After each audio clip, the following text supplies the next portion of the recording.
তা আমি এটা ওয়াচ করছি, আরো আমি এই মাস পর্যন্ত দেখবো, যদি আরো কোনো কমপ্লেইন আসে হয়তোবা এই ডোর টু ডোর প্রকল্প আমাদের বন্ধ করে দিতে হবে।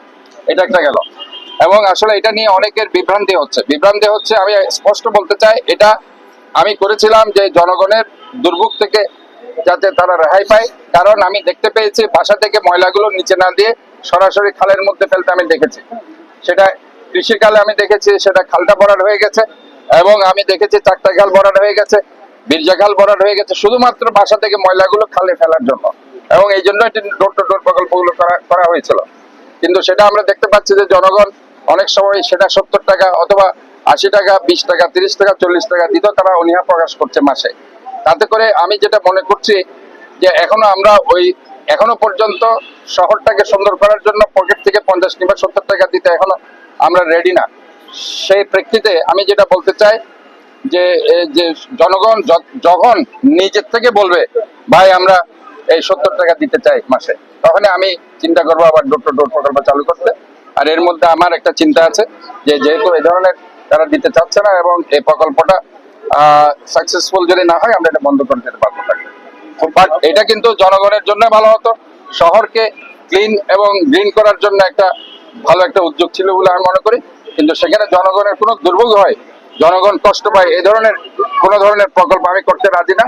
আমি জনগণকে সাথে নিয়েই কাজ করতে চাই। জনগণ এই ব্যাপারে আরো মতামত দিক আমাকে, এবং তারা যদি মনে করে যে এটা তাদের জন্য সুখকর নয়, আরামদায়ক নয় এবং তাদের জন্য কমফোর্টেবল নয়, তাহলে আমি অবশ্যই সেটা বেশি পর্যটন স্পট আছে যেগুলো বৈদেশিক রাজস্বের বড় ক্ষেত্র হতে পারতো, এগুলোকে ইউটিলাইজ করলে আমরা সাস্টেইনেবল ট্যুরিজমকে ডেভেলপ করতে পারতাম। দেখুন এটাতে আপনি আসলে কাজ করবেন কিনা। দেখুন আমি যেহেতু সামনে আমার একটা বক্তব্য আপনারা দেখেছেন, রিসেন্টলি আমি একটা বক্তব্য দিয়েছি। আমরা অনেক কিছু চাই। আমি যখন চিটাগাং সিটি কর্পোরেশনের দায়িত্ব নিয়েছি, সাথে সাথে 4-5টা কোম্পানি অ্যাডভান্স কান্ট্রি তারা এসেছিল আমার সাথে একটা চুক্তি করার জন্য, waste to energy, that means ময়লা থেকে সম্পদে, যেটা আপনি বলছেন সাস্টেইনেবিলিটি ট্যুরিজম আর সাস্টেইনেবল ক্লিন সিটি করার জন্য। তো এটা আমরা এটা 3টা প্রস্তাব আমরা দিয়েছিলাম। আমরা মিনিস্ট্রিতে একটা ইউকে, আরেকটা সাউথ কোরিয়া, আরেকটা জাপানের। কিন্তু দুর্ভাগ্যবশত আমরা ওই ফাইলগুলো এখনো পর্যন্ত, সেটা প্রায় 6-7 মাস হয়ে গেছে, এখনো আমরা কোনো কিছু আসলে পাইনি। কাজে এখানে বড় বাধা হচ্ছে, ইনফ্যাক্ট আমাদের যদি সবাই সমানভাবে ফিল করে যে এই দেশটা আমার কিছু অবশ্যই দায়িত্ব আছে এই দেশটার প্রতি, তাহলে কিন্তু এই কাজগুলো খুবই ভালোভাবে হবে। কিন্তু আমরা যদি ওইখান থেকে ডিভাইডেড হয়ে যাই, তাহলে কিন্তু আমরা কোনো কাজ করতে পারবো না। কাজে আমার মনে হয় এটা একটা ফিলিংস এর ব্যাপার। বাট আমার যেটা চিন্তা ভাবনা, সেই চিন্তা ভাবনা থেকে আমার কিন্তু ফাইল অলরেডি দিয়ে দিয়েছে।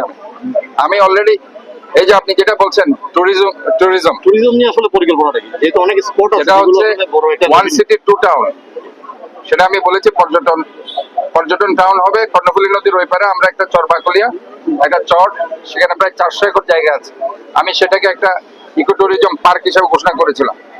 বাট দ্য থিং ইজ, আমি যখন সেটা জেলা প্রশাসনের কাছে অ্যাপ্লিকেশন দিলাম, সেটা পরবর্তীতে সেখানে ভূমি মন্ত্রণালয় সেটা ইন্টারফেয়ার করেছে এবং তারা বিভিন্ন ধরনের সার্টিফিকেট সেখানে জমা দিতে হচ্ছে, যেটা আসলে লেংথি হয়ে গেছে। আসলে আমাদের হয়েছে কি, আমাদের প্রত্যেকটা পদক্ষেপে এখনো কিছু করতে যান যে এত বেশি প্রসিডিওর, সেগুলো মেনটেন করে দেশে আমরা যারা কিছু করতে চাই আমরাও পারছি না, বিদেশের কেউ যদি এসে দেশকে কিছু করতে চাই তারাও পারছে না।